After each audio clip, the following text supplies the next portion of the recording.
2 araw pa lang kaming kasal, bigla nang sinibak ng aking biyenan ang aming kasambahay.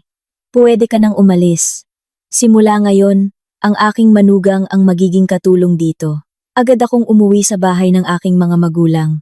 Kinabukasan, 2 sasakyan ng pulis ang dumating at inaresto ang buong pamilya niya.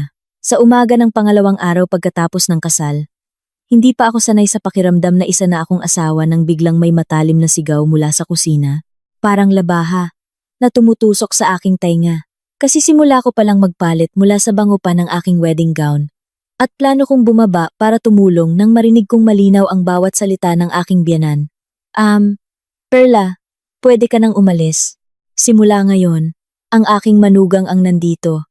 Bakit pa natin kailangang magbayad ng ibang tao? Nanatili akong tulala sa gitna ng hagdanan.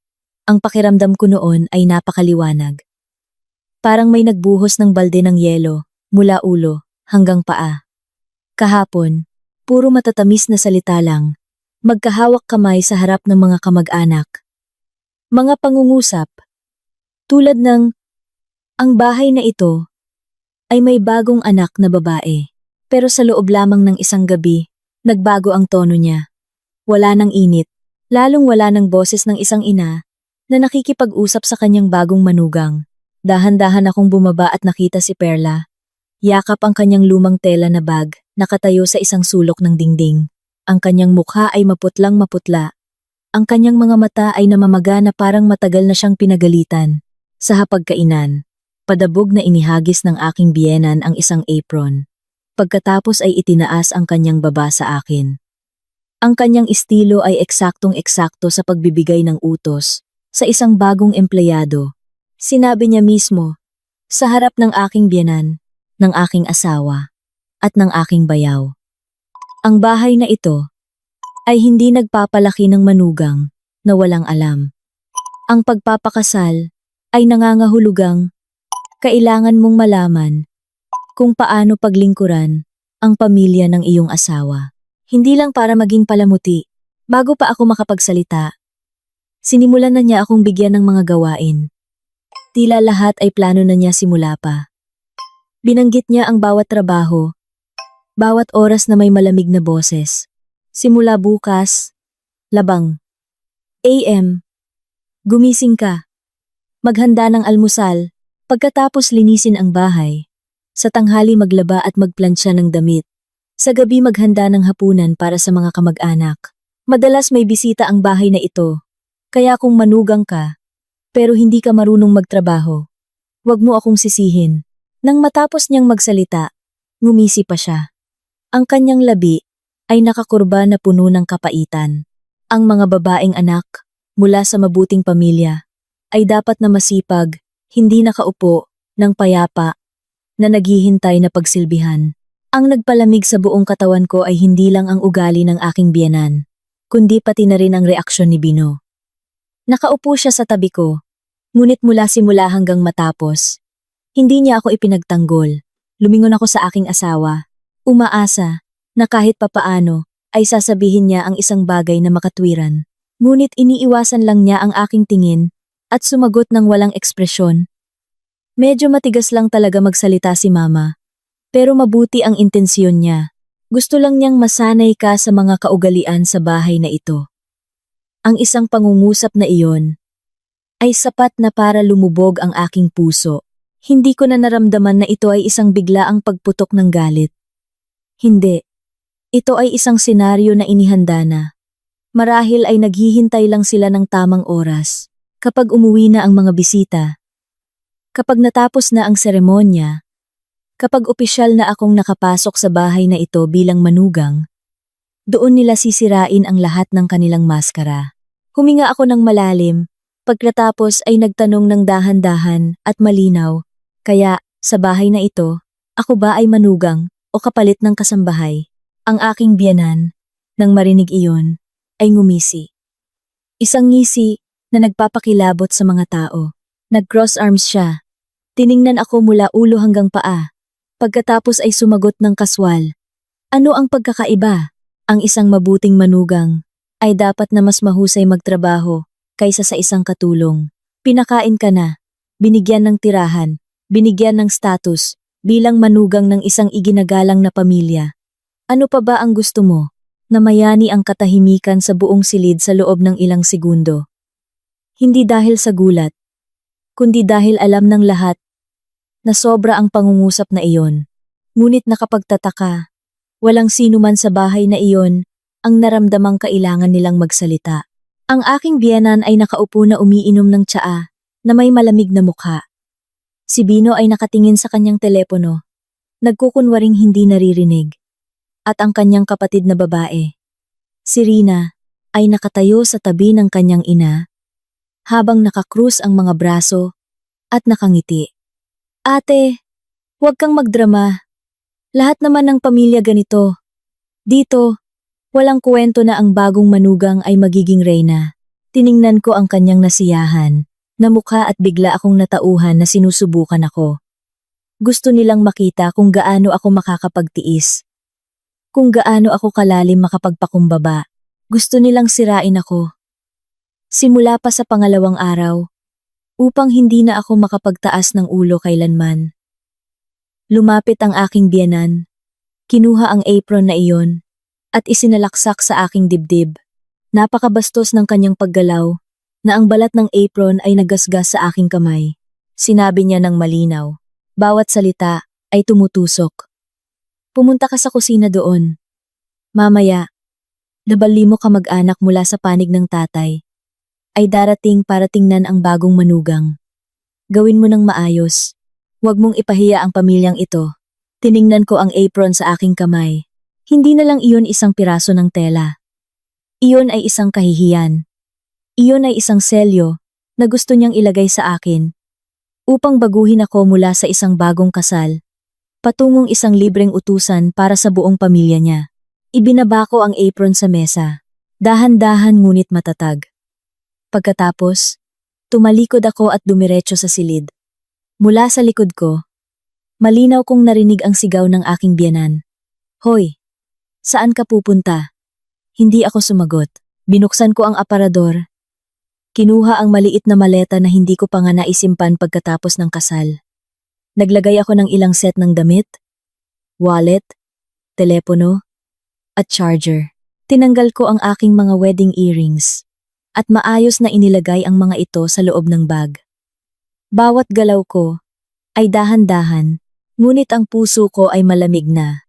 Nang hilahin ko ang maleta pababa sa sala, lahat ay nakatingin sa akin. Si Bino noon ay nagulat. Tumayo siya at sinubukang pigilan ako. Ana, ano ang gagawin mo? Kung may problema, pag-usapan natin ng maayos. Ngunit ang hawak niya ay hindi tulad ng hawak ng isang asawang natatakot na masaktan ang kanyang asawa. Iyon ay ang hawak ng isang lalaking natatakot mawalan ng dangal sa harap ng kanyang pamilya. Inalis ko ang kanyang kamay, tiningnan siya ng diretso sa mata, at sinabing maikli, kung ang bahay na ito ay nangangailangan ng isang kasambahay, paumanhin, hindi ako nag-apply para sa trabahong iyon. Ang aking biyenan, nang marinig iyon, ay galit na galit. Itinuro niya ng diretso ang gate. Ang kanyang boses ay matinis at nakakabingi. Kung mangahas kang lumabas sa bahay na ito, huwag kang umasa na makakabalik. Hindi namin kailangan ng manugang na walang galang, na sa loob pa lang ng 2 araw na kasal ay nangahas ng lumaban sa biyenan. Lumingon ako sa likod. Tiningnan ng diretso ang kanyang mukha.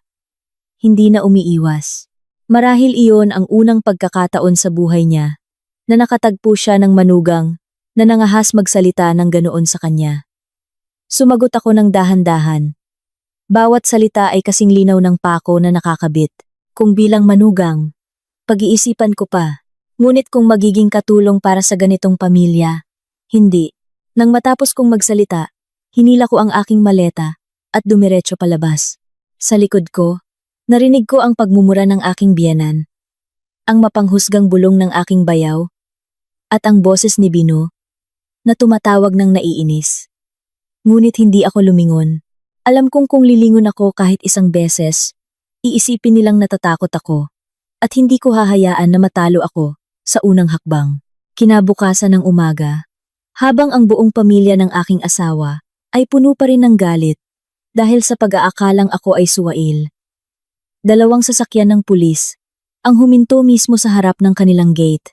Nandyan din ako, nakatayo sa tabi ni Perla at ng isang investigador. Pagkabukas ng gate at nabasa ang search warrant, nakita kong namutla ang mukha ng aking biyenan. Ang kanyang labi ay nanginginig ng walang tunog. Doon lamang niya napagtanto na ang taong pinalayas niya kahapon ay hindi lamang isang kasambahay at hindi ako umalis dahil sa kahinaan o pagtatampo. Umalis ako sa bahay na iyon dahil marami na akong nalalaman. Nang makita ang dalawang sasakyan ng pulis na huminto sa harap ng gate ng biyenan ko, ang maputlang mukha ni Aling Rosita at ang gulat na tingin ni Bino, nakapagtataka na malinaw na lumitaw sa isip ko ang mga nakaraang panahon.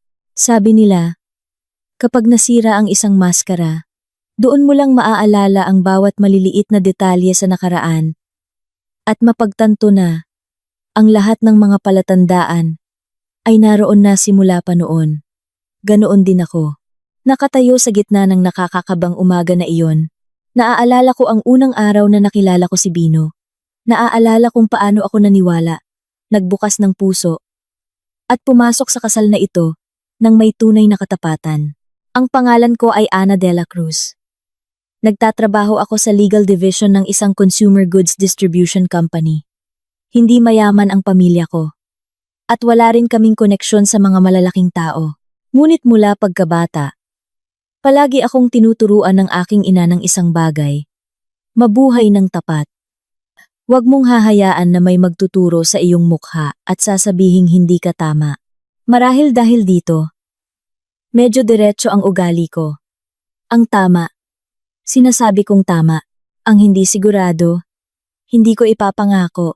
Palagi kong iniisip na hanggat mabubuhay tayo ng maayos, magtatrabaho ng tapat, ang buhay na ito ay maaaring hindi nagniningning, ngunit magiging payapa man lang. Nakilala ko si Bino sa isang pulong sa trabaho tungkol sa kontrata ng supply sa pagitan ng aming mga kumpanya. Ang una kong impresyon sa kanya ay isang lalaking may maayos na pananalita. Bihis na bihis. Hindi maraming kalokohan. Hindi nagpapakita ng yaman o koneksyon tulad ng maraming lalaking nakilala ko. Sa panahon ng diskusyon, hindi siya sumasabat. Hindi nagmamadaling magpakita na mas mahusay at paminsan-minsan ay nagbibigay pa ng nakakapanatag na mga pangungusap tulad ng anumang bahagi na kailangang suriin ng panig ni Binibini, pakisuri ng mabuti. Ang pangmatagalang kooperasyon ay dapat na malinaw mula sa simula. Ang isang pangungusap na iyon ay sapat na para makaramdam ako ng simpatiya. Pagkatapos nito, proaktibo siyang muling nakipag-ugnayan sa akin. Sa simula, pagkaraan, naging mga magagaan na mensahe, angkop, at hindi sobra. Hindi ako ang tipo ng babae na madaling mahulog sa matatamis na salita, ngunit kailangan kong aminin. Napakahusay ni Bino sa pagpapanatag ng loob ng ibang tao. Hindi siya agresibo, hindi nagbibigay ng mga pangako sa hinaharap. Lumalabas lang siya ng tahimik sa tamang oras. Kapag nag-overtime ako, dinadalhan niya ako ng kape. Kapag abala ako at walang oras kumain ng hapunan, nagpapadala siya ng tamang mensahe. Kapag tapos ka na, mag-text ka ha. Ihahatid ko sa iyo ang mainit na pagkain para hindi ka sipunin. Dahan-dahan, binuksan ko ang aking puso. Habang mas madalas kaming nakikipag-ugnayan, mas naramdaman ko na siya ang tipo ng lalaki na madaling mapagkakatiwalaan ng mga babaeng matagal nang nagtatrabaho tulad ko. Madalas magbigay si Bino ng nakakapanatag na mga pangungusap. Minsan, tapat siyang tumingin sa akin at sinabi, hindi ko kailangan ng asawang magaling sa kusina. Kailangan ko lang ng kasama na tapat, marunong rumespeto, at hindi nagbibilang sa asawa. Isang lalaking kayang sabihin ng ganoon, sa totoo lang, ay napakadaling makapagpalambot sa puso ng babae. Nang maging seryoso ang aming relasyon, dinala niya ako upang makilala ang kanyang pamilya. Iyon ang unang pagkakataon na nakilala ko si Aling Rosita. Kung titingnan lamang sa kanyang panlabas na anyo, Marahil ay walang mag-iisip na siya ang babaeng kalaunan ay isasaksak ang apron sa aking dibdib. Nakasuot siya ng maayos na damit. Ang kanyang ngiti at pananalita ay napakatamis. Pagkapasok ko, agad niya akong hinawakan sa kamay, pinaupo sa tabi niya. Ituring mo na itong sarili mong bahay, anak. Gusto lang ni mama na maging masaya ka kay Bino. Bukod doon, wala nang maraming patakaran ang pamilyang ito. Ang paraan ng kanyang pagngiti, ang paraan ng kanyang pagkuha ng ulam para sa akin, maging ang paraan ng kanyang pakikipag-usap sa kanyang asawa, na ang magiging manugang natin ay may payapang mukha. Lahat ng iyon ay nagpaalala sa akin na marahil ay napakaswerte ko. Ang aking biyenan, si Mang Tonyo, ay mas tahimik. Hindi siya masyadong palakaibigan. Ngunit hindi rin siya malamig. Nag-oobserba lamang siya. Paminsan-minsan, nagtatanong siya ng isa o dalawang bagay tungkol sa aking trabaho at pamilya. Ang kanyang tingin ay nagparamdam sa akin na ako ay sinusuri ng napakabuti. Ngunit noon, inakala ko na normal lang iyon. Sa bahay na iyon, mayroon ng si Perla na nagtatrabaho bilang kasambahay. Ang impresyon ko sa kanya ay isang payat na tahimik na babae na ang mga galaw ay napakaingat. Sa tuwing tinatawag siya ni Aling Rosita, palagi siyang mukhang nagulat. Sandali ko siyang pinansin. Ngunit pagkatapos ay naisip ko na marahil dahil matagal na siyang nagtatrabaho, natatakot siya sa kanyang amo. Noon, hindi ko alam na may mga tingin na nakayuko, hindi dahil sa kanyang ugali, kundi dahil marami na siyang nakita na hindi niya kayang sabihin. Pagkatapos ng ilang beses na pagbisita, madalas nang banggitin ng aking magiging biyenan ang tungkol sa pagsasama-sama. Pagkatapos ng kasal, sinabi niya ito ng napakagaan, na parang makatwiran. Bagong kasal, kung mag-isa ka agad, malungkot. Tumira muna dito ng ilang panahon, para masaya, habang natututo ng mga kaugalian ng pamilya. Pagkatapos nito, saka na ulit pag-iisipan. Sinusuportahan din ni Bino ang kanyang ina. Sinabi niya sa akin ng malambing, medyo matigas lang talaga magsalita si mama. Pero kapag nakatira ka na malapit, malalaman mong mabuti ang kanyang puso. Saka pa, kapag umuwi ka mula sa trabaho, may tao na sa bahay. Mas maganda, hindi ba? Dahil sa pambubuyo na iyon, pumayag ako. Malapit na ang kasal, inihanda ng kanyang pamilya ang lahat ng enggrande. Ang aking manugang ay edukada, maayos magsalita, mukhang mula sa pamilyang marunong sumunod sa patakaran. Nang marinig iyon, ang iba ay maaari lamang purihin ako, na ako ay mapalad. Maging ako mismo ay sandaling naisip na ganoon. Ngunit ngayon kung iisipin kong muli, may isang bagay na kakaiba. Habang papalapit ang araw ng kasal, sa tuwing nababanggit ang aking trabaho, nagiging kakaiba ang tingin ng tatlo sa kanila. Nagtanong si Mang Tonyo ng napakadetalyado. Anong mga dokumento ang hinahawakan ko? Sanay ba ako sa pag-aasikaso ng mga kontrata? Nauunawaan ko ba ang mga legal na pamamaraan ng kumpanya? Sumabat si Aling Rosita ng isang pangungusap na tila biro. Ang mga matatalinong babae tulad nito ay mabilis siguro sa pagbabasa ng mga dokumento. Ilang beses ding nagbiro si Bino. Mamaya kapag asawa na kita, sigurado ang mga papeles sa bahay na ito. Noon, tumawa lang ako. Akala ko, nagtataka lang sila sa aking propesyon. Hindi ko kailanman inakala na ang interes na iyon ay bahagi ng isang kalkulasyon na inihanda nila para sa akin simula pa. Pumasok ako sa kasal na iyon nang may simpleng pananampalataya. Akala ko, nakahanap ako ng mabuting asawa. Pumasok sa isang pamilyang, kahit may mga patakaran, ay hindi masama. Akala ko, hanggat tapat ako, maaga o huli, tratuhin ako ng maayos. Naniwala ako ng ganoon, at marahil dahil sa sobrang paniniwala, nang matanggal ang makintab na pintura, doon ko lang napagtanto na sa likod nito ay hindi ilang maliliit na basag, kundi isang bahay na bulok na mula sa pundasyon. Habang mas naaalala ko, mas napagtanto ko na ang nangyari sa umaga ng pangalawang araw, pagkatapos ng kasal, ay hindi naman isang biglaang pagbabago ng ugali. Iyon ay ang pinakamalinaw na resulta ng napakaraming maliliit na palatandaan na lumitaw ng tahimik noon. Maliit ngunit nakakalason, at habang mas iniisip, mas nagpapakilabot noong nasa yugto pa ng pagpapakilala. Madalas kong subukang pakalmahin ang aking sarili. Iniisip na marahil ay masyado lang akong sensitibo. Ngunit ngayon, alam kong bihirang magkamali ang intuwisyon ng isang babae. Pagkatapos ng ilang beses na pagbisita sa bahay ni Bino, napansin ko na kakaiba ang paraan ng pagsasalita ng kanyang ina. Hindi siya diretsyong nagagalit o nagpapakita ng hindi paggusto. Madalas siyang pumipili ng paraan ng pagsasalita na parang nagbibiro o sumusubok. Ngunit ang bawat pangungusap niya ay puno ng tinik. Minsan, habang kumakain kasama ang mga kamag-anak, bigla siyang lumingon sa akin at nagtanong ng nakangiti. Ang mga babaeng nakapag-aral ng mataas na tulad nito ay sigurado na hindi marunong maghugas ng bigas o maglinis ng gulay. Tumawa ang buong mesa, na parang isang simpleng biro lang. Sumimangot din ako, ngunit tahimik ang aking puso. Sa ibang pagkakataon, habang nakikipag-usap ako kay Bino tungkol sa aking kagustuhang magpatuloy sa pagtatrabaho pagkatapos ng kasal, biglang sumabat si Aling Rosita na nagbabalat ng prutas sa malapit. Ang babae ay hinuhusgahan sa kanyang kusina, hindi sa kanyang diploma. Agad na nagbago ang ambiyanse.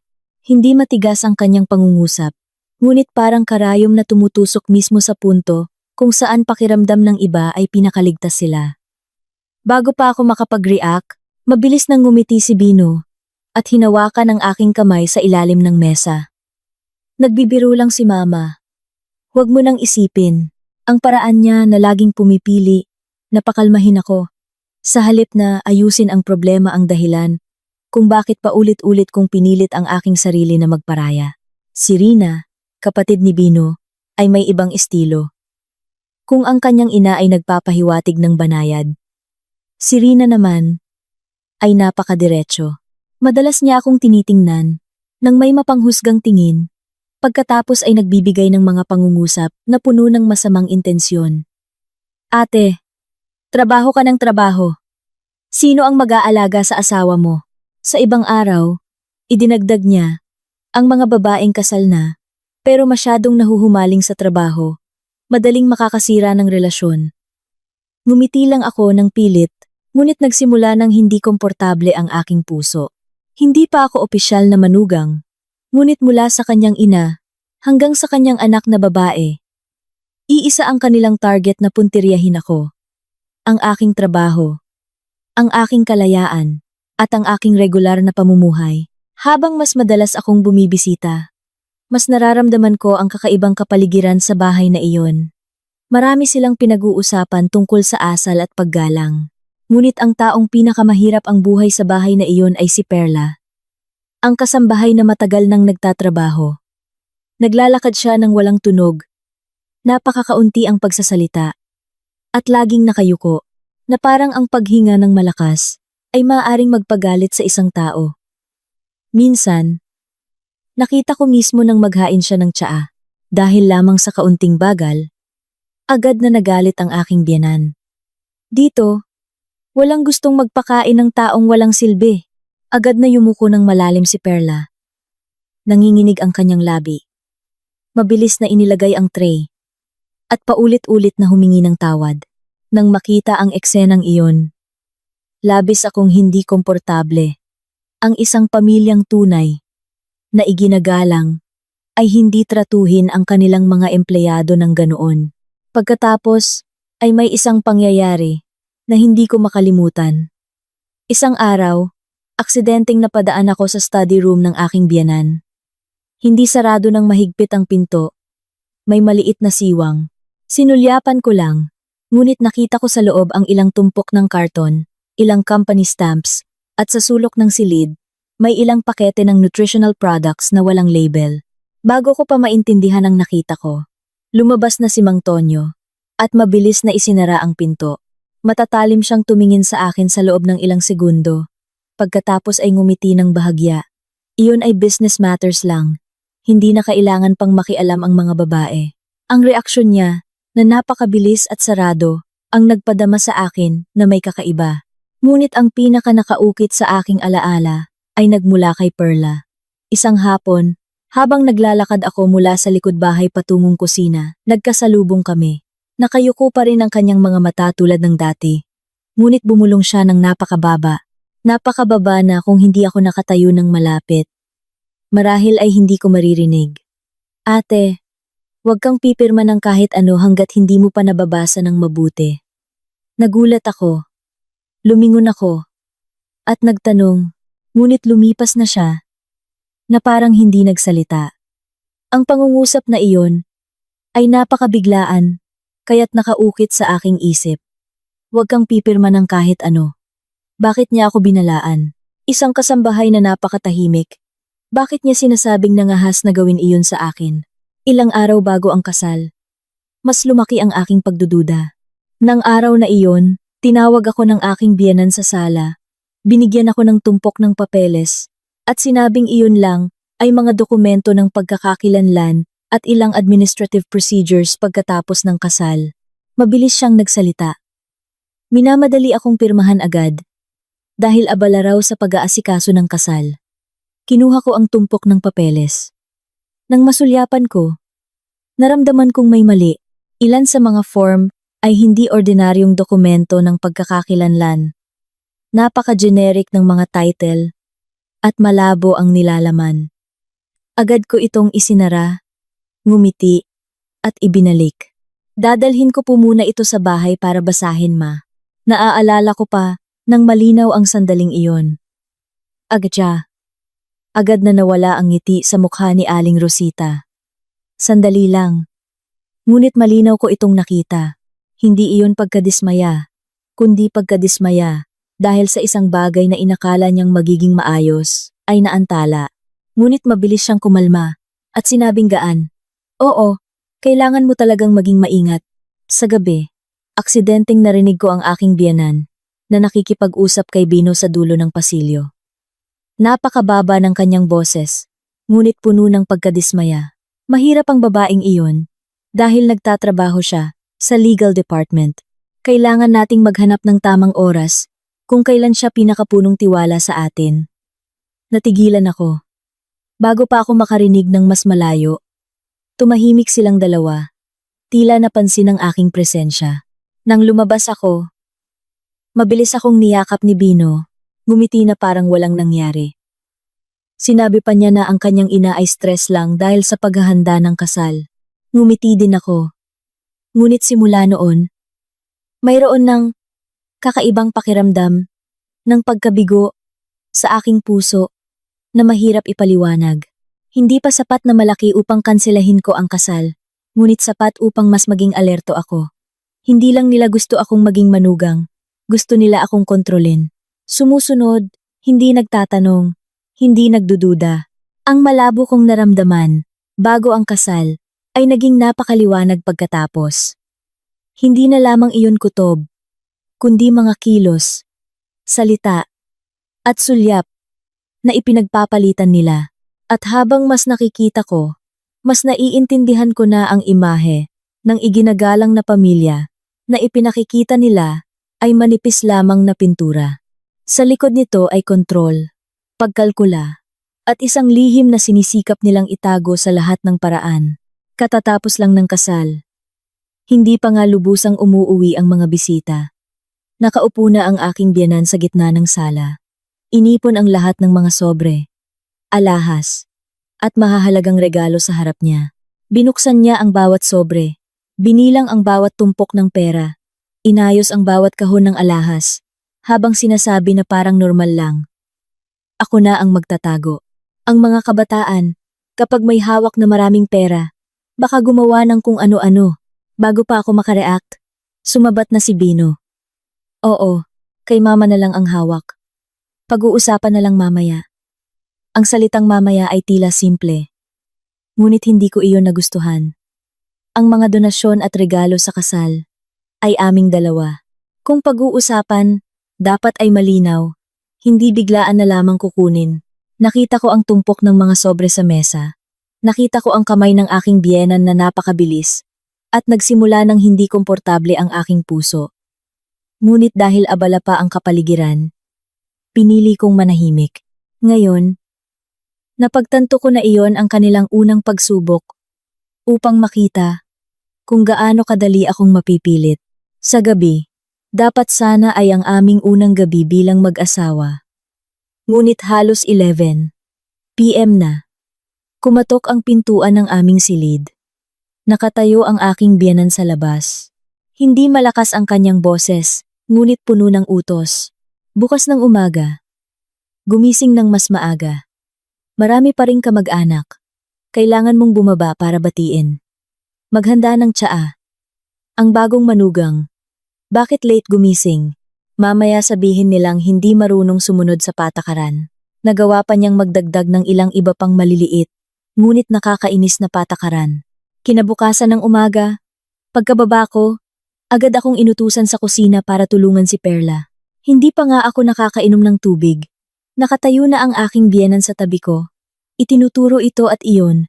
Binabantayan ang bawat galaw ko, na parang naghihintay na magkamali ako. Medyo makapal ang hiwa ko ng gulay. Pinuna niya. Halos punuin ko ang tsaa, kumunot ang kanyang noo. Hindi nagpakasal ng isang prinsesa para panoorin. Ang pangungusap na iyon ay nagpainit sa aking mukha. Hindi dahil sa trabaho, kundi dahil sa paraan niya. Nasadyang pinapahiya ako sa harap ng lahat. At ang mas masakit, nakita ni Bino ang lahat. Dumaan siya. Narinig ang bawat paninisi ng kanyang ina. Nakita kung paano ako tinrato ngunit hindi nagkomento. Minsan, bumulong lang siya. Magtiis ka muna nitong ilang araw. Para lang masaya si mama. Lumingon ako sa kanya. At bigla akong nakaramdam ng lamig. Ang isang asawang tunay na nagmamahal sa kanyang asawa ay kahit papaano ay magpapakita na nauunawaan niya ang damdamin ng kanyang asawa. Ngunit siya, pinili niyang maging manunood. Malapit na ang tanghali, tinawag ako ng aking biyenan sa sala. Nakaupo na siya doon, na may tumpok ng makapal na folder sa harap niya. Pakisuri mo nga ang mga papeles na ito, sabi niya. Mga karaniwang internal statement lang. Pirmahan mo na lang, para matapos agad. Ikaw naman, ay isang lawyer. Mas ligtas kung sariling pamilya ang mag-aasikaso. Kinuha ko ito. Sa ilang pahina pa lang, naramdaman ko ng may mali. Ang nilalaman nito ay hindi karaniwang statement, kundi mga dokumentong may kinalaman sa legal entities, product distribution, at legal liabilities. Agad akong huminto.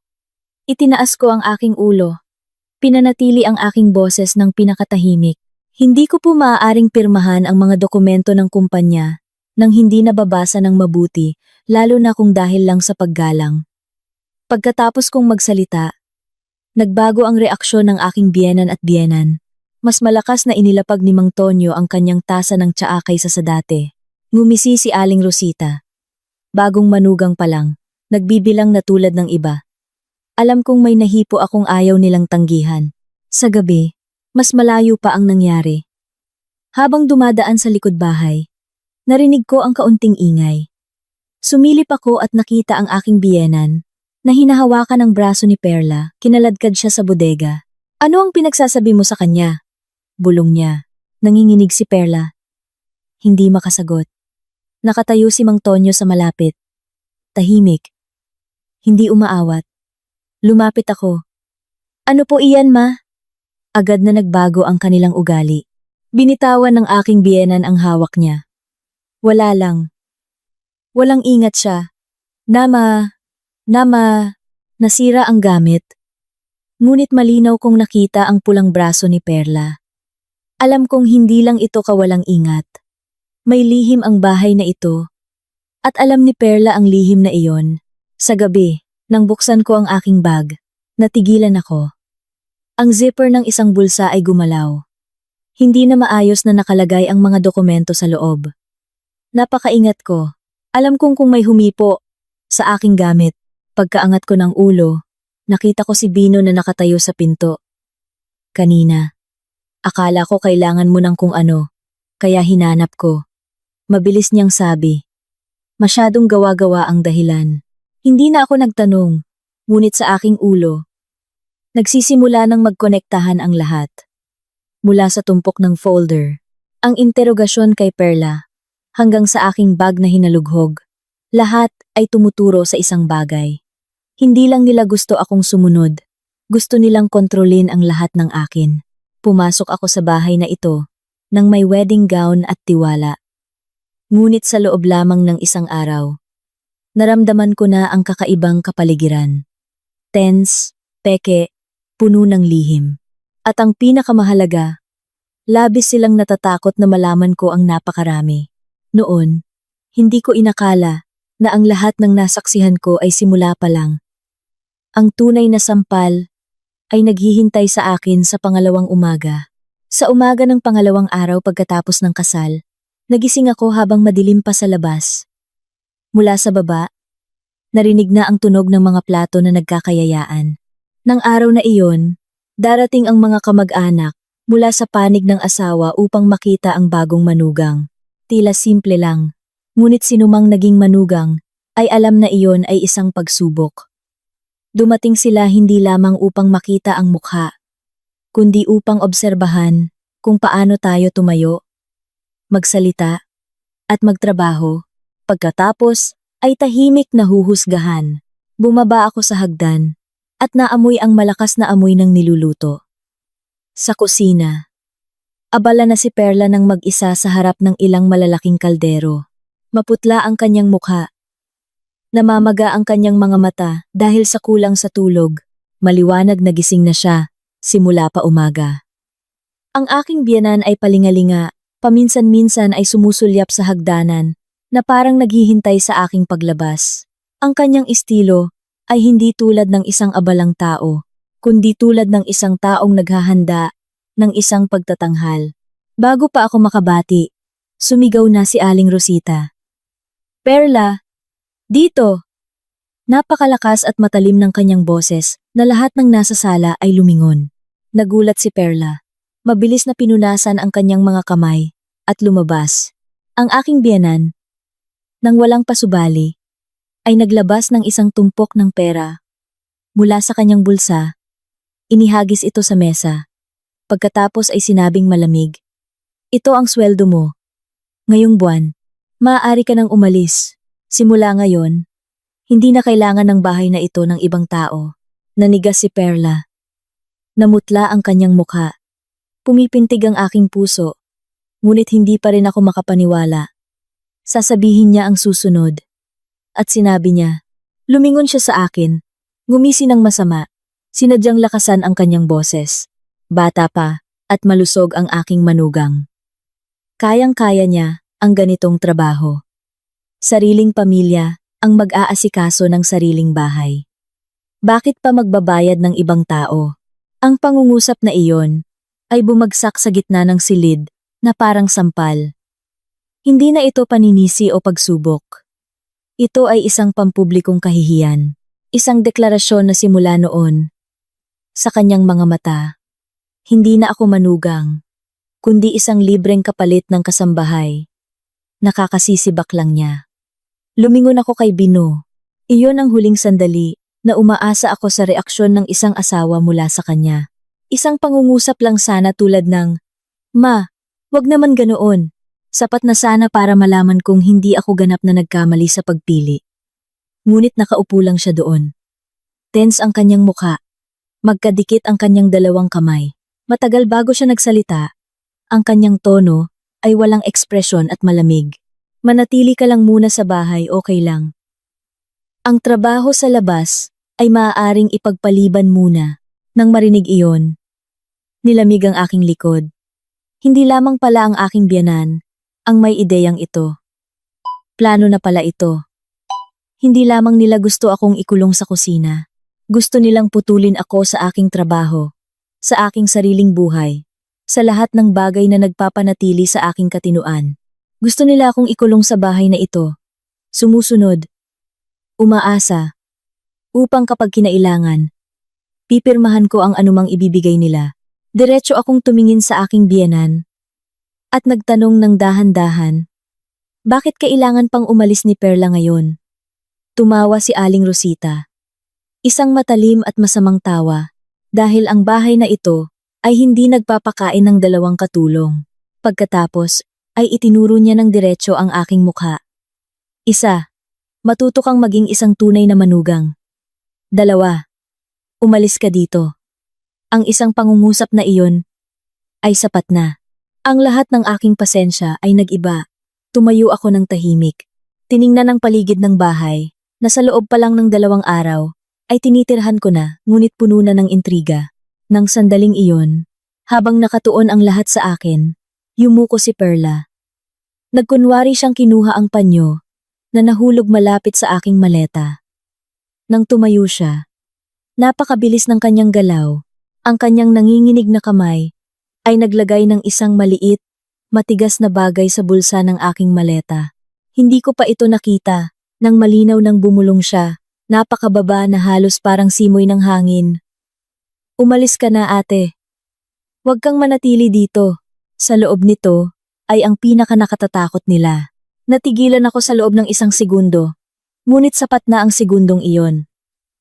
Ang interogasyon kay Perla, ang malabong tumpok ng mga folder, ang aking bag na hinalughog, ang tingin ng aking biyenan, ang kalkuladong katahimikan ni Bino. Ang pagsibak kay Perla ngayon ay hindi dahil sa pagtitipid. Pinatatahimik nila ang isang saksi, at pinipigilan ako dito. Pinipilit akong huminto sa trabaho hindi lamang para gawin akong utusan. Gusto nilang sirain ako. Gawin akong sumusunod upang magamit ang aking pangalan sa pagpirma, pagsuporta, at pagiging scapegoat. Marahil dahil sa matagal akong nanahimik, inakala ng aking biyenan na natatakot ako. Agad siyang sumigaw. Nang mas malakas, ang pamilya mo siguro ay hindi ka tinuruan ng tamang asal. Kaya rito, hindi ka marunong magpahalaga sa sarili. Kaya kong tiisin ang kahihiyan para sa aking sarili. Ngunit kung tungkol na sa aking mga magulang, hindi. Walang sinuman ang may karapatang insultuhin ang mga taong nagpalaki sa akin dahil lang sa ayaw kong maging alipin nila. Hinila ko ang aking maleta sa gitna ng silid. Umalingaw-ngaw ang mga gulong nito sa sahig. Tinanggal ko ang aking singsing sa kasal. Inilagay ito sa ibabaw ng salamin na mesa. Sa harap nilang lahat. Napakababa ng tunog ng singsing na tumama sa salamin. Ngunit namayani ang katahimikan sa buong silid. Diretso akong tumingin sa aking biyenan. Pagkatapos ay kay Bino. Ang manugang ay kailangan igalang. Ang katulong ay kailangan bayaran. Samantalang ang pamilyang ito ay gusto mang api at ayaw magbayad. Hindi ako maglilingkod. Ang buong pamilya ay natigilan. Marahil ay walang nag-akala na ang isang bagong kasal ay mangahas na magsalita ng ganoon. Binuksan ng aking biyenan ang kanyang bibig. Umalingaw-ngaw ang kanyang boses. Nangahas ka? Hindi na ako tumugon.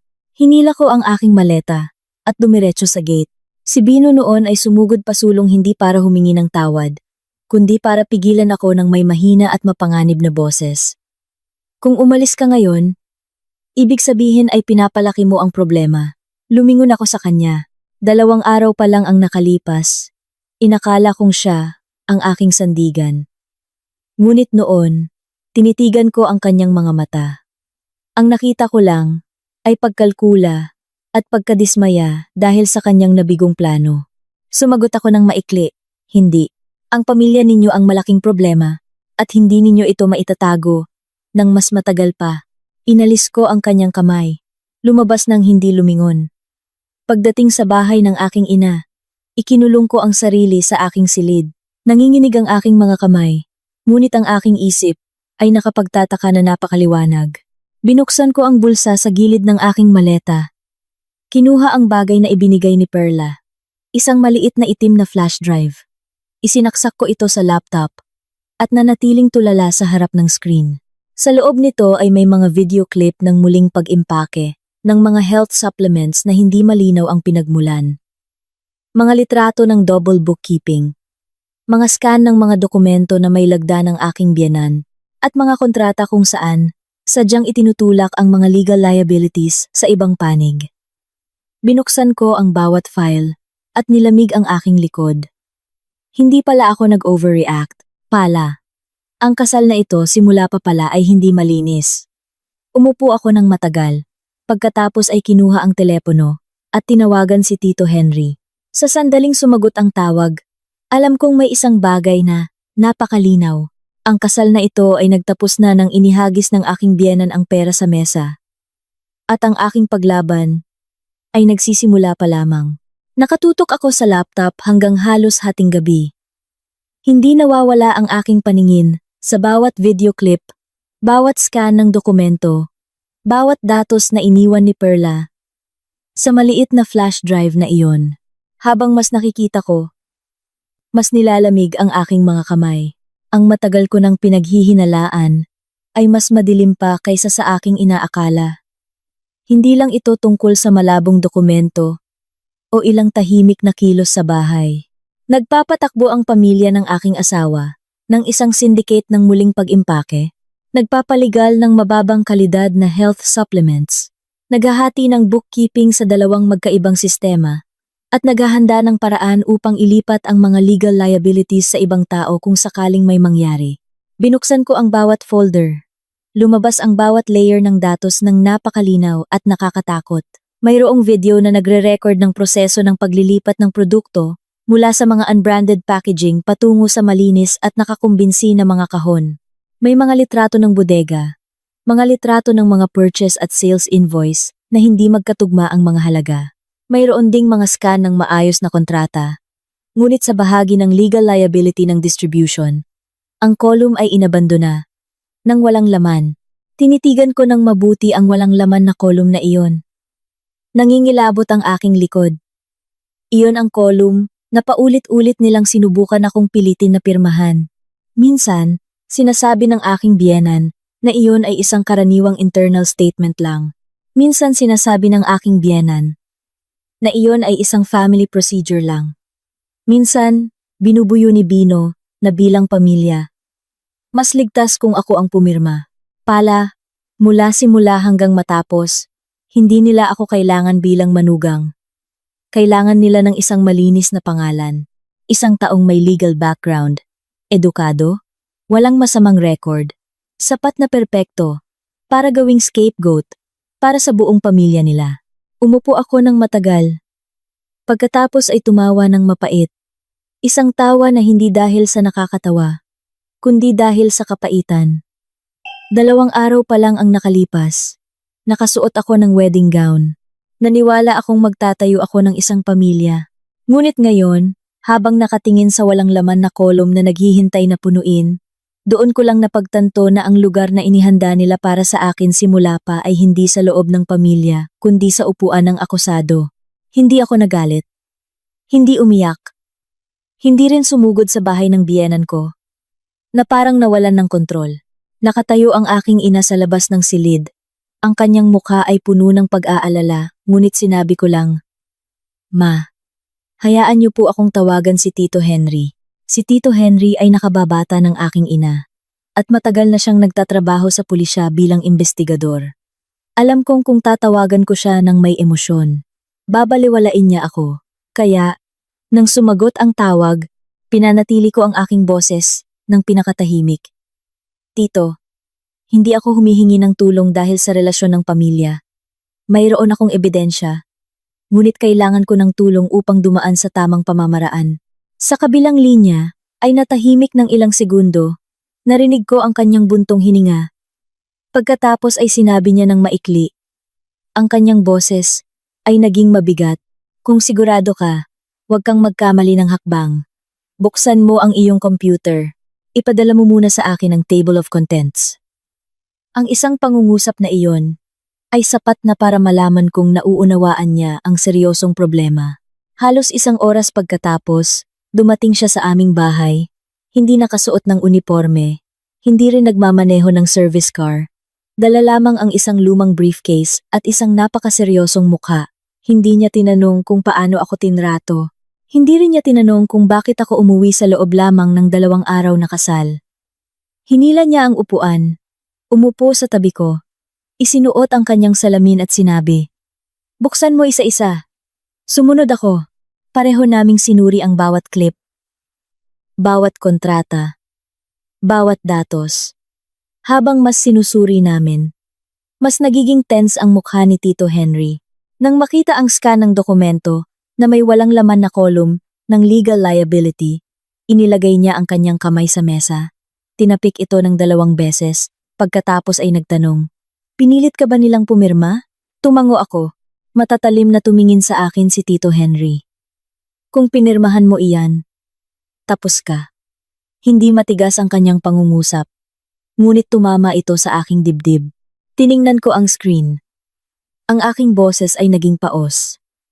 Hindi nila kailangan ng manugang. Kailangan nila ng malinis na pangalan para sisihin. Hindi agad sumagot si Tito Henry. Bala agaba. Umupo lang siya ng tahimik sa loob ng ilang segundo. Pagkatapos ay sinabi, "Tandaan mong mabuti. Simula ngayon, huwag ka nang makipag-ugnayan sa kanila ng may emosyon. Huwag kang hamon. Huwag kang magbanta. Huwag mong hahayaan na malaman nila kung gaano karaming ebidensya ang hawak mo. Ngunit ang buhay ay hindi palaging nagpapatuloy. Ayon sa plano, halos hating gabi na, nagsimulang mag-ring ang aking telepono nang walang tigil. Mula kay Aling Rosita, pagkatapos ay kay Rina, maging ang kanilang landline. Ang mga tawag ay sunod-sunod, napakamadalian, na parang nagpapanik sila. Tiningnan ko ang screen na patuloy na umiilaw, at nilamig ang aking puso. Ang mga taong walang kasalanan ay hindi magpapanik ng ganito. Hindi ko sinagot. Pagkatapos ng higit sa 10 missed calls, nagpadala lang ako ng isang maikling mensahe. "Huwag na kayong tumawag. Alam ko na ang lahat, kakasend lang ng mensahe." Wala pang 5 minuto, tumawag si Bino. Tiningnan ko ang kanyang pangalan sa screen. Wala nang panginginig sa aking puso tulad ng dati. Ang naroon lang ay katiyakan na kailangan kong marinig ang sasabihin niya kapag napunit na ang maskara ng kanyang kabaitan. Sinagot ko. Bago pa ako makapagsalita, mula sa kabilang linya, narinig na ang kanyang boses, hindi na malambing. "Anong flash drive ang kinuha mo?" Ngumisi ako ng masama. Kahit sa ganitong pagkakataon, hindi siya nagtanong kung ayos lang ako. Ang una niyang pinansin ay ang flash drive. Sumagot ako ng diretso. "Dapat ay tinanong mo si mama mo. Sino ang mas kinatatakutan niya? Ako o ang batas?" Sa kabilang linya, ay natahimik ng ilang segundo. Malalim kong narinig ang kanyang pagngingit-ngit ng ngipin bago niya pinababa ang kanyang boses. Malamig at puno ng pagbabanta. "Huwag kang sumobra. Hindi mo alam kung sino ang pamilya ko." Sumandal ako sa upuan, nakatingin pa rin sa laptop screen. Napakatahimik ng aking boses. Alam ko na. Sapat na ang alam ko para hindi na bumalik bilang katulong. At sapat na ang alam ko para hindi maging scapegoat. Hindi agad sumagot si Bino. Narinig lang ang kanyang paghinga na bumibigat. Sa wakas, sinabi niya ang isang pangungusap na mas nagpaliwanag sa akin. "Kung gagawin mo ito, wala ka nang babalikan." Ngumiti ako ng bahagya. Hindi ako ang walang babalikan. Pagkatapos ay pinutol ko ang telepono. Si Tito Henry na nakaupo sa tabil ay tumingin sa akin. Hindi nagpuri, hindi rin nanisi. Sinabi lang niya, "Simula ngayon, itapon mo na ang paraan ng iyong pagtingin sa kanya bilang isang asawa. Huwag mo na siyang ituring na asawa mo. Ituring mo siya bilang isa sa mga bahagi ng kasong ito." Nang marinig iyon, natigilan ang aking lalamunan. Hindi dahil sa mahal ko pa, kundi dahil sa sakit. Sakit dahil may katotohanan na kapag nakita mo na, hindi ka na kailanman magiging naif tulad ng dati. Kinabukasan ng umaga, sinamahan ko si Tito Henry sa istasyon ng pulisya upang magsumite ng paunang ulat. Ayon sa pamamaraan, hindi ako nag-ingay. Hindi rin umiyak na nagkuwento ng aking pagdurusa. Umupo lang ako, binuksan ang laptop, at isinubmit ang lahat ng orihinal na datos, ang listahan ng mga file, ang oras ng paggawa, ang pinagmulan ng imbakan, lahat ay buo, nang walang edit. Sinuri ng officer na tumanggap ng ulat ng matagal. Nagtanong ng ilang bagay. Pagkatapos ay gumawa ng isang malinaw na incident report. Simula noon, Alam kong pumasok na ang problemang ito sa bagong yugto. Hindi na ito labanan ng biyenan at manugang. Ito ay usapin na ng batas. Bago umuwi, huminto si Tito Henry sa harap. Matagal akong tiningnan. Pagkatapos ay sinabing dahan-dahan. Simula ngayon, hindi ka na ang direktang sangkot. Ikaw ang nagbibigay ng ebidensya. Huwag mong hahayaan na malabo ang lahat ng damdamin. Tumango ako. Ngunit sa aking puso, mayroon pa ring isang tanong. Si Bino, ano ang posisyon niya sa lahat ng ito? Siya ba ay biktima lamang na nadamay ng kanyang pamilya? O alam na niya simula pa at nagpapanggap lamang bilang isang mabuting asawa sa harap ko? Lumabas ako mula sa istasyon ng pulisya.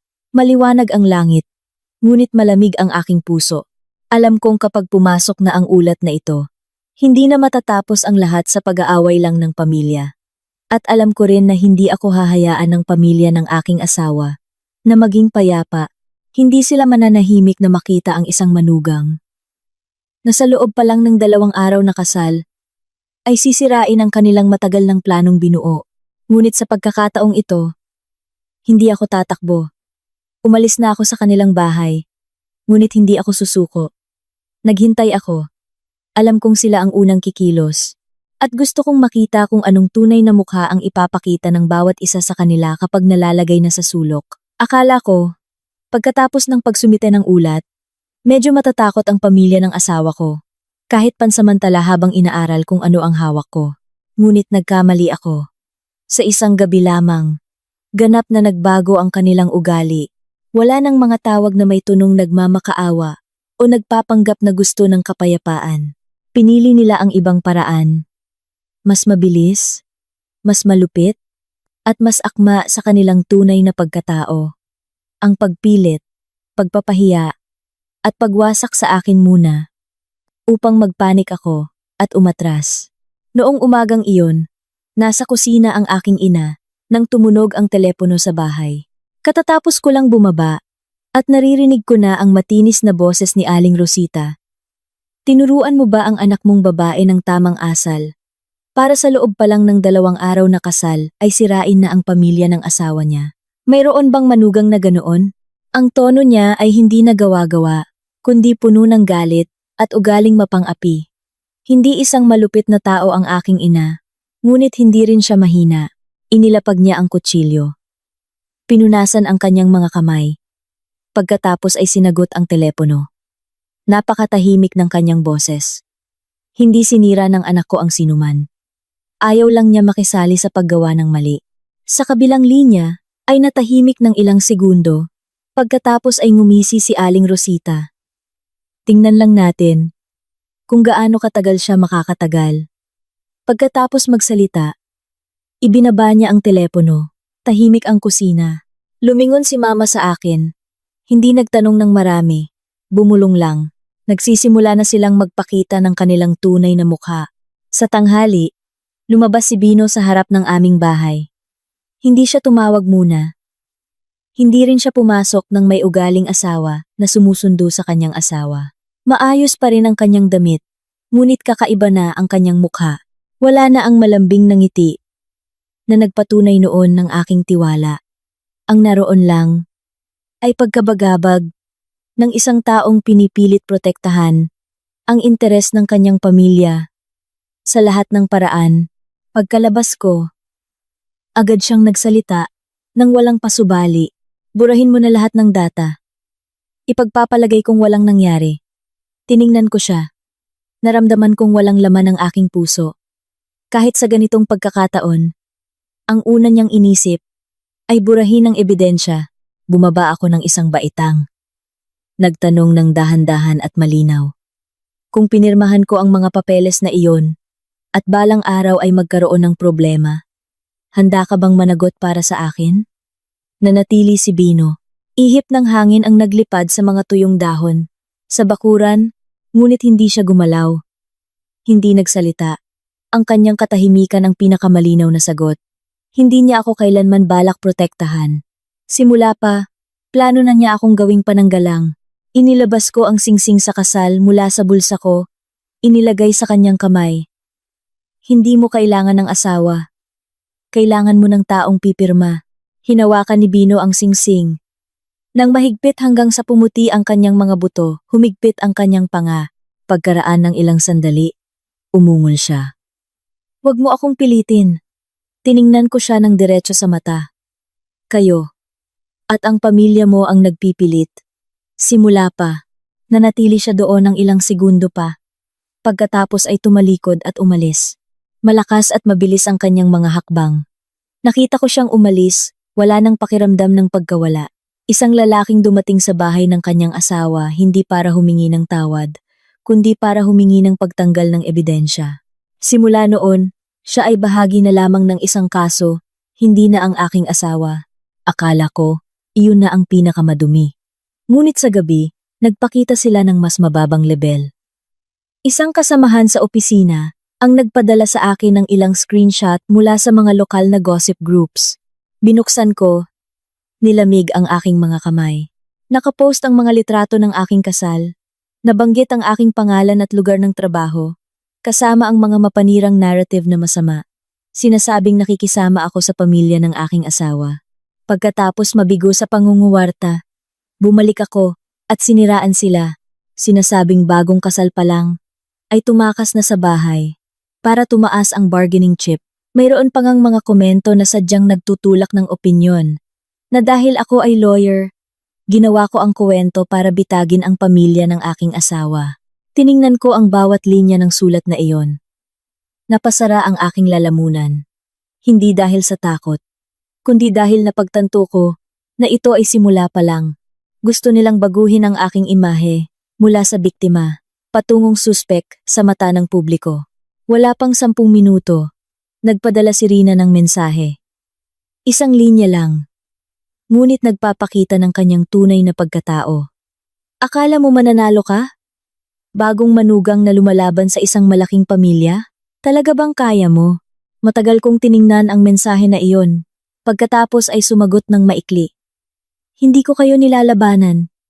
Pinapayagan ko lang na gumana ang batas. Alam kong matutuwa si Rina kung nagpanik ako at nakipagtalo. Ngunit sa pagkakataong ito, hindi ko ibibigay sa kanya ang gusto niya. Sa gabi, tumawag si Tito Henry. Mas seryoso ang kanyang boses kaysa dati. Nagsimula na silang umaksyon. Kung umabot na sa paninira ng pangalan at paghiling ng pagtanggal ng datos, malamang nasusubukan nilang sirain ang natitirang ebidensya. Kailangan mong maghanda. Umupo ako sa gilid ng kama. Hawak ang telepono. Kung gagawin nila iyon, paano po, Tito? Mas lalong lilitaw ang kanilang tunay na pagkatao at mas mabilis ang kanilang pagkasira. Ngunit kapag nagpanik ang isang tao, maaari silang maging desperado. Ang pangungusap na iyon ay nagpakilabot sa aking likod. At noon, sa unang pagkakataon, napagtanto ko na may mas nakakatakot pa kaysa sa paninira o pagbabanta. Hindi lang nila gusto akong patahimikin, gusto rin nilang patahimikin ang buhay. Nasaksi na nasa loob pa ng bahay na iyon, si Perla. Halos hating gabi na, nang patay na ang lahat ng ilaw, biglang nagring ang aking telepono mula sa isang hindi kilalang numero. Pagkasagot ko, mula sa kabilang linya, narinig ang hiningal at nanginginig na boses ni Perla. Mula sa kanyang boses pa lang, alam kong may mali. Nagsasalita siya ng putol-putol. Labis na takot na halos hindi na malinaw. Ate, kinulong nila ako. Sabi nila, kung magsasalita ako. Hindi pa natatapos ang kanyang pangungusap, nang marinig ang malakas na tunog, na parang may nahulog. Pagkatapos, naputol ang tawag. Agad akong tumayo. Napakalakas ng tibok ng puso ko, na halos masakit na. Sa loob lamang ng ilang segundo, naintindihan ko na, ang lahat ay pumasok na sa ibang antas. Hindi na ito tungkol sa biyenan, na nang-aapi ng manugang o pamilya, na sumusubok na panatilihin ang kanilang pangalan. Nagsimula na silang gumawa ng kriminal na gawain, nangunguha ng tao, pinatatahimik ang saksi, at desperadong iligtas ang kanilang sarili. At kapag handa na ang isang pamilya na ikulong ang isang babae, dahil lang sa takot na magsalita siya, kung gayon ang lihim na kanilang itinatago, ay mas madilim pa kaysa sa nakita ko sa loob ng flash drive na iyon. Pagkaputol ng tawag, Agad akong tumawag kay Tito Henry. Hindi na kalmado ang aking boses. Mabilis akong nagsalita. Halos walang hininga. Naputol ang tawag sa kalagitnaan. Sa kabilang linya ay natahimik ng ilang segundo. Pagkatapos ay mabilis at matalim na nagtanong si Tito Henry. Bagong numero o lumang numero? May narinig kang ibang boses? Anong ingay? Pinilit kong alalahanin ang bawat detalye. Mula sa hirap na paghinga ni Perla, hanggang sa ingay bago mamatay ang telepono. Habang mas kinukwento ko, mas nilalamig ang aking puso. Kung ang isang babae ay kailangang tumawag at humingi ng tulong sa ganitong kapanik na kondisyon, iyon ay isang napakalinaw na palatandaan na siya ay iligal na kinukulong at marahil ay nanganganib. Sinabihan ako ni Tito Henry na buksan muli ang lahat ng datos sa flash drive, lalo na ang mga audio recording files na hindi pa namin napakinggan ng mabuti. Agad akong umupo at binuksan ang laptop. Makalipas ang ilang minuto, dumating na si Tito Henry. Pareho kaming nagsusuot ng earphone. Pinapatugtog isa-isa ang mga recording. Marami sa mga ito ay tunog lamang ng yapak o pinto. Ngunit sa isang file malapit sa dulo, pareho kaming natigilan. Sa recording na iyon, hindi natakot ang boses ni Perla. Nagsalita siya ng napakababa at mabilis. Parang bumubulong sa isang tao. Kuya, naipon ko na halos lahat. Ang kailangan na lang ay ang warehouse expenditure receipts at ang product serial number data na dapat kunin bago nila ilipat. Mula sa kabilang linya, narinig ang maikli at malinaw na boses ng isang lalaki. Huwag kang magpahalata. Kapag kumpleto na ang ebidensya, magbigay ka agad ng update. Ang recording na iyon ay 30 segundo lang, ngunit sapat na para matigilan ako.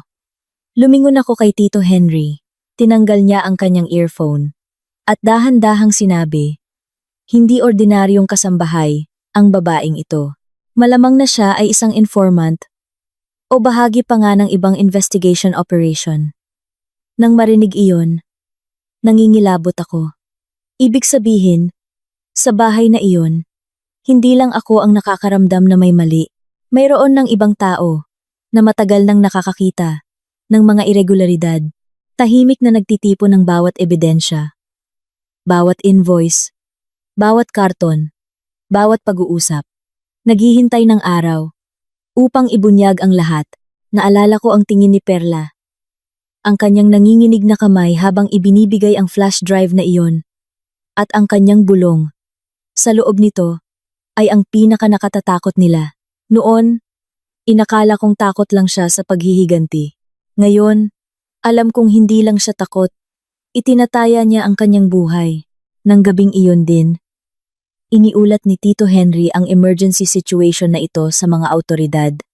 Ngunit ang lahat ay kailangan ayon sa pamamaraan. Ang isang tawag sa telepono na naputol ay hindi sapat upang magkaroon ng pagsalakay.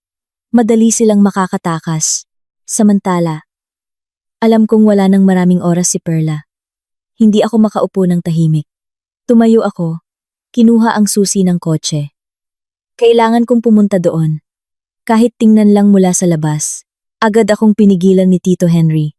Kung pupunta ka doon ngayon, sisirain mo lang ang lahat. Hindi mo matutulungan ang sinuman kung magiging ikaw ang pangalawang bihag. Natigilan ako. Malamig ang kanyang pangungusap. Ngunit totoo, patuloy na nag-vibrate ang aking telepono noon. Hindi tawag, kundi mensahe mula kay Bino. Unang mensahe, huwag ka nang makialam. Pangalawang mensahe, hindi ganoon kasimple ang problemang ito tulad ng iniisip mo. Pangatlong mensahe, mas maikli, ngunit mas mabigat. Kung patuloy kang magpipilit, walang makakaligtas. Tiningnan ko ang screen na iyon. Sa unang pagkakataon, sa kanyang mga pangungusap, hindi lang banta ang naramdaman ko, kundi takot din. Takot ng isang taong nakakaramdam na ang lahat ay wala ng kontrol. Sumagot ako ng maikli. Alam kong hindi ito simple. Kung simple, hindi ninyo ito kailangang itago. Pagka-send ng mensahe, wala nang sagot. Ang katahimikan na iyon, ang naging pinakamalakas na kumpirmasyon. Talagang nagpapanik sila. Napakabagal ng oras. Halos 3 AM na. Nagring ang telepono ni Tito Henry. Lumabas siya para sagutin ang telepono. At nang bumalik siya, ganap nang nagbago ang kanyang ekspresyon. Hindi na siya nakaupo. Sinabi lang niya ng mabilis, "May nangyayari. Sinusubukan nilang ilipat ang mga gamit mula sa bodega ngayong gabi. Kung makakatakas sila, mawawala ang pisikal na ebidensya." Nang marinig iyon, parang namatay ang lahat ng dugo sa aking katawan. Talagang kumikilos sila. Hindi lang nila kinukulong si Perla, kundi sinusubukan din nilang burahin ang mga bakas. Kung mawawala ang mga gamit na iyon, at patuloy na ikukulong si Perla. Ang flash drive na hawak ko, bagaman mahalaga, ay madali nilang itatanggi bilang fabricated. Tiningnan ko si Tito Henry. "May oras pa ba, Tito?" "Kailangan may oras." Simula noon, napak-tense na ang kapaligiran sa aming bahay. Nagdial si Tito Henry ng ilang tawag. Nag-uulat ng mga emergency development at nagpipilit ng pagpabilis ng search warrant dahil sa pagtatangkang sirain ang ebidensya at pagkulong. Malapit na ang umaga, lumingon siya sa akin. "Sumama ka, Ana." Hindi na ako nagtanong. Kinuha ko ang aking jacket. Inilagay ang flash drive sa bulsa at sumunod sa kanya sa kotse. Madilim pa sa labas. Malamig ang hangin. Umupo ako sa loob ng kotse. Mahigpit na hawak ang flash drive na iyon. Mabilis na lumipas ang mga ilaw ng kalsada sa bintana ng kotse. Sa aking ulo, iisa lang ang iniisip ko. Ngayong gabi ba ay malalaman ang lahat o makakatakas sila habang buhay? Katatapos lang lumiko ang sasakyan sa eskinita, patungo sa bahay ng aking biyanan nang magsimulang lumiwanag ang langit. Ang madilim na kapaligiran ng madaling araw ay nagpadama sa kalye sa harap ng kanilang bahay na napakalamig at nakakakilabot. Umupo ako ng tahimik sa loob ng sasakyan. Mahigpit na nakakuyom ang aking mga kamay. Isa pang sasakyan ang huminto sa likuran namin. Bumukas ang pinto. Narinig ang matigas na tunog ng mga sapatos na tumama sa aspalto. Naintindihan ko na simula ngayon, ang bahay na matagal nang binalot ng imahe ng isang iginagalang na pamilya ay hindi na makapagtatago ng anuman. Hindi pa lubusang nakabukas ang bakal na gate nang marinig ang malinaw at malamig na boses ng isang officer na binabasa ang search warrant. Agad na nagbago ang kapaligiran sa eskinita na iyon. Ilang kapitbahay ang nagbukas ng pinto. Ilang taong papunta sa palengke ang huminto. Sa isang iglap, sa harap ng bahay ng aking biyenan, marami ng tao. Ang unang lumabas ay ang aking biyenan. Nakasuot pa rin siya ng silk pajamas. Magulo ang kanyang buhok, ngunit sinubukan niyang magpakita ng kalmadong mukha. Nakita niya ang mga officers sa harap ng gate. Pagkatapos ay nagbitaw ng kanyang karaniwang pangungusap. "Nagkamali kayo ng direksyon." Ngunit pagkatapos ng pangungusap na iyon, sumulyap siya kay Tito Henry at huminto sa akin na nakatayo sa likuran. Sandali lang, ngunit malinaw kong nakita ang kanyang mukha na ganap na nagbago. Ang kanyang labi ay kumibot, ang kanyang mga mata ay nanlaki, na parang nahulog lang siya sa isang hukay. Sumunod na lumabas ang aking biyenan, na may malamig pa ring mukha at mayabang na tindig. Nakatayo siya sa harap ng pinto. Malakas ang kanyang boses. "Kailangan ninyong magkaroon ng ebidensya." Sumagot ng maikli ang officer na namumuno. Ngunit sapat na para manahimik ang buong bakuran. "Dumating kami dahil mayroon kaming ebidensya." Nang marinig iyon, nakita kong nanigas ang balikat ni Mang Tonyo. Maliit lang na panginginig, ngunit sapat na para malaman kong talagang nagsisimula. Nang matakot ang lalaking ito, binuksan ang pinto ng bahay. Mabilis at maayos na pumasok ang mga officers. Nakatayo ako sa bakuran. Habang nasasaksihan ang lahat, mabilis ang tibok ng aking puso. Sa loob ng ilang minuto, ang likod ng bahay, kung saan ang bodega na nakita ko, ay hinalughog na. Inilabas ang mga karton. Binuksan ang mga pakete. Sinuri ang tumpok ng mga dokumento. At ang matagal nilang itinago, ay nagsimulang mabunyag. Tumpok ng mga produkto na walang label, packing sticker, double bookkeeping, mga invoice na may hindi magkatugmang halaga. Sa bawat ebidensyang natuklasan, mas namumutla ang mukha ng aking biyenan. Sumugod si Rina mula sa loob ng bahay. Magulo ang kanyang buhok, Maputla ang kanyang mukha, ngunit matigas pa rin ang kanyang bibig tulad ng dati. Pagkakita sa akin, sumigaw siya na parang baliw. Ikaw na maninira! Sinira mo ang pamilya ko! Ang kanyang matinis na boses ay napakakomedya at nakakatakot sa gitna ng maraming tao. Diretso akong tumingin sa kanyang mukha. Hindi na kailangan pang sumigaw. Sumagot lang ng malamig at maikli. Hindi ako. Kayo mismo ang gumawa niyan. Katatapos lang ng pangungusap na iyon. Mukhang susugurin ako ni Rina, ngunit pinigilan na siya. Nang makita ang kanyang panik na mukha, napagtanto ko na ang isang tao ay nagiging pinakamatapang kapag alam nilang wala na silang daan. Samantala, sa labas ay magulo. Mula sa likod ng bodega, narinig ang malakas na katok sa isang pinto. Sumigaw ang isang officer, at ilang tao ang agad na lumapit doon. Nakasarado ng mahigpit ang pinakaloob na bodega. Nanatili akong tulala. Ang aking puso ay bumubulwak sa aking lalamunan. Pagkaraan ng ilang segundo, narinig ang malakas na tunog ng nasira na kandado. Bumukas ang pinto, at nakita ko si Perla. Inilabas siya ng magulo ang buhok, kulay abo ang mukha, at namumula ang mga pulso na may marka ng tali. Labis siyang nanginginig. Noon, maingay ang tao sa labas ng gate. Hindi na lang ito akusasyon. Hindi na rin pagtatalo. Si Perla ang pinakamalinaw at pinakasakit na buhay na ebidensya ng lahat ng ginawa ng pamilya ng aking biyenan. Nakita ng aking biyenan si Perla. Tila nang hina ang kanyang mga binti. Nang hina siya at humawak sa silya sa terasa. Nanginginig ang kanyang labi. Habang nauutal, hindi ko alam. Wala akong alam. Hindi ito. Ngunit ang kanyang pagtanggi na ganoon kapanik ang mas naghubad sa kanya. Itinaas ko ang aking ulo. At nakita si Bino na nakatayo at nanigas sa hagdanan ng ikalawang palapag. Simula pa, halos hindi siya nagsasalita. Wala nang pagbabanta. Wala nang mapagkalkulang tingin. Nakatayo lang siya doon, nakatingin ng diretso sa akin. Ang kanyang tingin ay halo-halo sa galit, takot, kawalan ng pag-asa, at pakiramdam na pinagtaksilan. Ngunit nang tingnan ko ang kanyang mga mata, hindi ako ang unang nagtaksil. Nang matapos ang lahat ng paunang pagsisiyasat, ang aking biyenan, bagaman arestado na, ay nagawa pa ring lumingon sa akin. Matigas ang kanyang mukha. Ang kanyang mga mata ay puno ng puot. Umungol siya. Akala mo? Nanalo ka? Diretso akong tumingin sa kanya. Napakatahimik ng aking boses. Hindi. Hindi lang ako natalo. Nagulat siya. Nang sandali. Marahil iyon ang unang pagkakataon na napagtanto niya na hindi na ako natatakot sa pamilyang ito. Hindi na natatakot sa kanilang mga sinasabi. Hindi rin sa maskara ng iginagalang na pamilya na ginamit nila upang apihin ang iba sa lahat ng panahon. Umalis ang dalawang sasakyan ng pulis nang nagsisimula ng sumikat ang araw. Mabigat ang tunog ng mga makina na parang kinaladkad ang lahat ng kasinungalingan na katatapos lang sirain. Nakatayo ang mga kapitbahay sa magkabilang gilid ng eskinita. Bumubulong.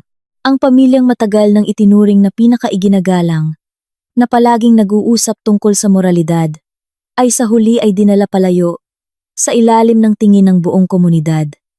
Matagal akong nakatayo sa harap ng gate. Malamig ang hangin ng umaga. Ngunit mas malinaw ang aking isip kaysa dati. Si Perla ay dinala na para sa pagpapagamot. Ang mga gamit at dokumento ay nakaselyo na. Ang mga taong dating ng api sa akin na nagplano na gawin akong scapegoat ay hindi na kayang panatilihin ang kanilang kapangyarihan. Lahat ay tila sumabog hanggang sa pinakamataas na punto. Dahil sa loob ng bahay na iyon, mayroon pa ring isang tao na hindi pa lubusang bumabagsak. At ang taong iyon, ang pinakamagpapangingilabot sa akin kung iisipin ko.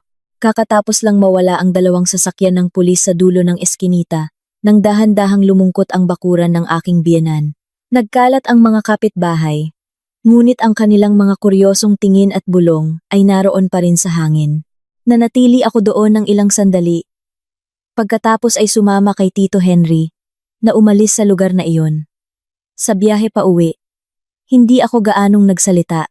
Patuloy na umiikot sa aking isip ang imahe ni Perla, na may pasa sa mga pulso, ang maputlang mukha ni Aling Rosita, ang tigas ng puso ni Mang Tonyo, at lalo na ang tingin ni Bino habang nakatayo sa hagdan. Ang tingin na nagpapakaba sa akin hindi dahil may natitira pa akong damdamin, kundi dahil pakiramdam ko ay hindi pa tapos ang lahat. Sa hapon, tinawag ako ni Tito Henry. Napakaseryoso ng kanyang mukha. Kakatapos ko lang umupo nang magtanong siya, "May iba pa bang development, Tito?" Hindi siya agad sumagot. Binigyan lang ako ng isang baso ng tubig pagkatapos ay dahan-dahang sinabi, "Mula sa paunang pagsisiyasat, hindi agad inaresto si Bino. Wala pang sapat na direktang ebidensya upang mahuli siya sa ngayon." Nang marinig iyon, sandali akong natahimik. Nakapagtataka. Sa aking puso, sandaling lumitaw ang isang kaisipan. Marahil hindi siya ganoon kalalim na sangkot, tulad ng aking inaakala. Marahil mahina lang siya at nadamay ng kanyang pamilya. Ngunit hindi pa nagtatagal ang kaisipan na iyon. Nang itulak ni Tito Henry ang isang nakaprint na papel sa harap ko, itinuro niya ang isang linya sa gitna ng pahina. Malamig ang kanyang boses. Ang datos na kinuha mula sa kanilang bahay ay nagpapakita ng isang digital contract file. Ang trace ng paggawa, revision, at huling pagpapadala ay lahat ginawa mula sa isang account na nasa pangalan ni Bino. Tinitigan ko ng mabuti ang papel na iyon. Ang pangalan ng account, oras ng access, at kasaysayan ng aktibidad ay lahat nakatala ng napakalinaw na hindi ko na kayang dayain ang aking sarili. Itinaas ko ang aking ulo. Tiningnan si Tito Henry. Paos ang aking boses. Ibig sabihin, hindi lang siya nanonood. Sumandal si Tito Henry sa upuan. Malalim na huminga. Hindi siya bobo. Hindi siya lumalabas sa harapan tulad ng kanyang ama at ina.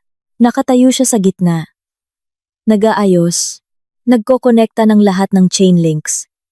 Ngunit palaging pinapanatili ang kanyang posisyon upang hindi siya magmukhang direktang sangkot.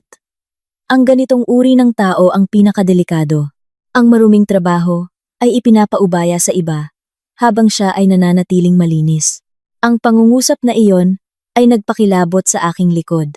Pala, ang taong pinakakatiwalaan ko, na palaging nakatayo sa gitna, upang pakalmahin, upang suyuin, upang sabihin ang mga pangungusap, na tila neutral, siya pala ang pinakamatalino, pinakamalamig, at pinakadelikado. Umupo ako doon. Sa harap ko ay may ebidensya ng paglahok ni Bino. At sa aking ulo, nagsisimulang magkonekta ang mga piraso ng alaala, nang napakalinaw at masakit. Ang kanyang pag-iwas sa tingin, sa tuwing sumusobra ang kanyang ina sa akin, ang paraan niya na palaging mahusay pumili ng salita, upang ako ay mapilit na magtiis. Ang kanyang pambubuyo, na pirmahan ko ang mga papeles para sa kapayapaan ng bahay.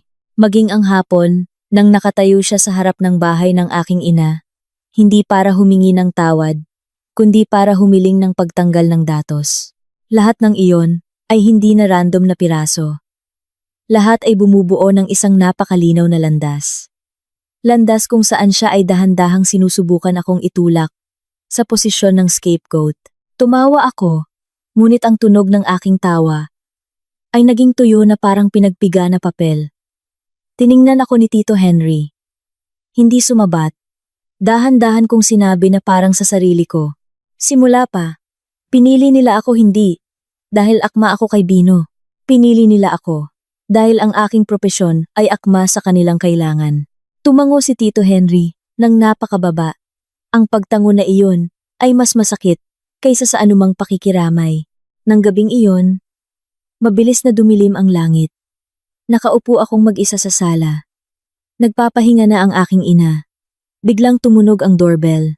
Binuksan ko ang pinto at hindi nagulat nang makita si Bino na nakatayo sa labas. Ngunit kakaiba ang kanyang hitsura. Wala nang galit, wala nang malamig na tingin. Nakatayo lang siya doon. Mukhang mas payat sa loob lamang ng isang araw. Malalim ang kanyang mga mata. Medyo hilaw ang kanyang kwelyo. Matagal bago siya nagsalita. Hindi ko inakala na aabot pa sa ganito ang lahat. Nakatayo ako sa pintuan na nakatingin sa kanya. Kung nangyari ito ilang araw na ang nakalipas, marahil ay kaya pa akong damhin ng pangungusap na iyon. Ngunit noon, sa loob ko, wala nang anuman kundi ang isang malamig na kamalayan. Matagal ko siyang tiningnan. Pagkatapos ay nagtanong, "Hindi mo inakala o inakala mong makakatakas ka?" Pagkatapos ng tanong na iyon, agad na natahimik si Bino. Hindi siya tumanggi, hindi rin sinubukang ipagtanggol ang sarili. Yumuko lang ng ilang segundo. At iyon ay sapat na. Bumaba ako ng isang baitang. Tumayo ng mas malapit sa harap niya. Napakalapit namin, ngunit pakiramdam namin ay mas malayo kaysa dati. Dahan-dahan kong sinabi, "Simula pa, pinili mo nang tumayo sa panig nila.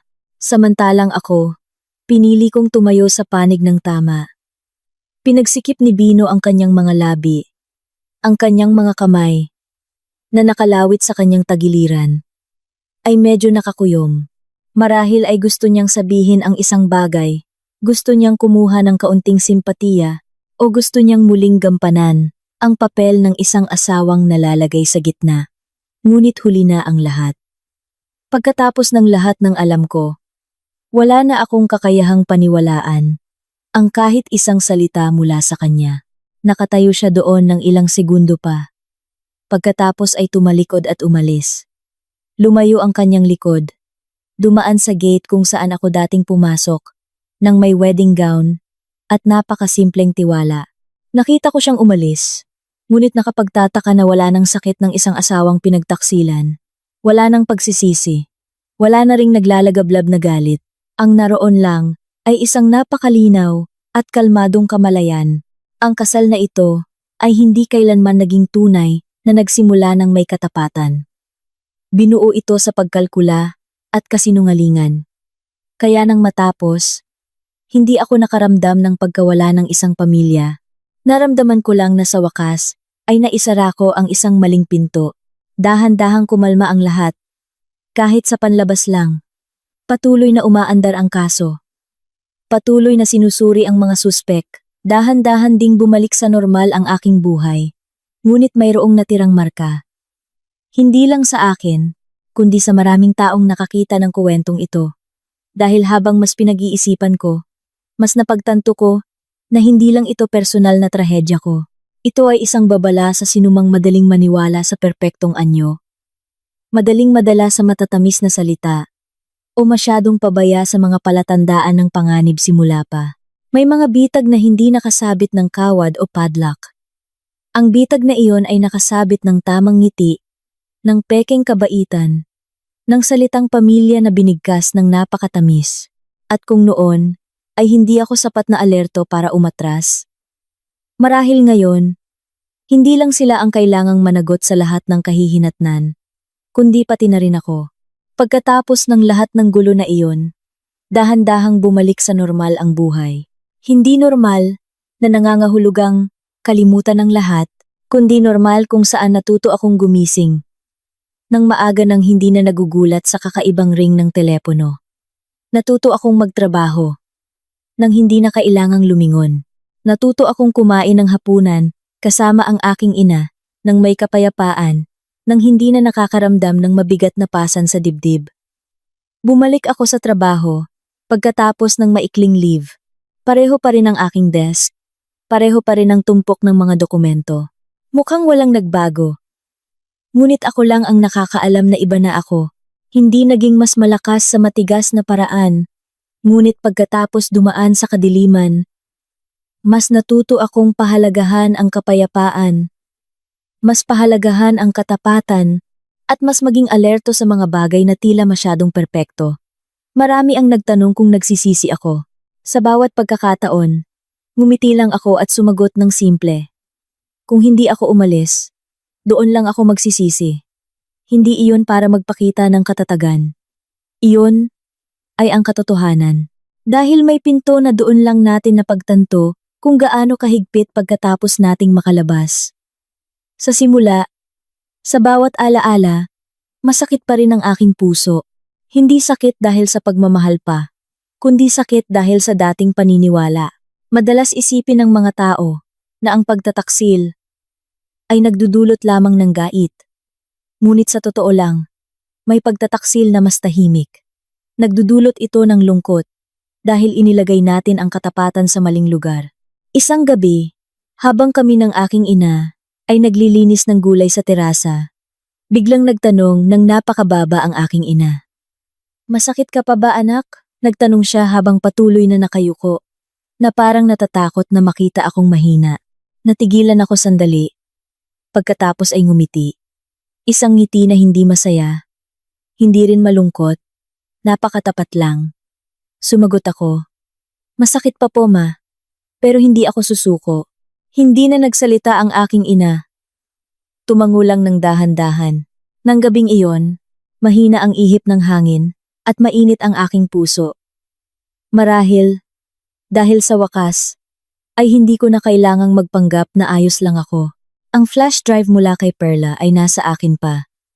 Hindi para alalahanin ang nakaraan o panatilihin ang poot. Itinatago ko ito bilang paalala na minsan sa buhay, isang desisyon lang ang makapagbabago ng lahat. At ng araw na iyon, sa gitna ng lahat ng kalituhan at sakit, hindi ako pumiling yumuko. Lumipat si Perla pagkatapos. Bago umalis, dumalaw siya sa aming bahay minsan. Nakasuot siya ng simpleng damit, payat pa rin ang kanyang mukha, ngunit mas magaan na ang kanyang tingin. Bago magpaalam, tiningnan niya ako at sinabi ang isang pangungusap na hindi ko kailanman makakalimutan. "Hindi mo lang iniligtas ang sarili mo. Iniligtas mo rin ang mga taong hindi mo kilala." Isang araw pagkatapos halos matapos ang lahat ng legal na proseso, aksidenteng napadaan ako sa kalye sa harap ng bahay ng pamilya na iyon muli. Naroon pa rin ang gate. Naroon pa rin ang dingding. Naroon pa rin ang bakuran. Ngunit ang lahat ay tila tahimik at malamig. Mula sa labas, biglang tila walang laman ang bahay.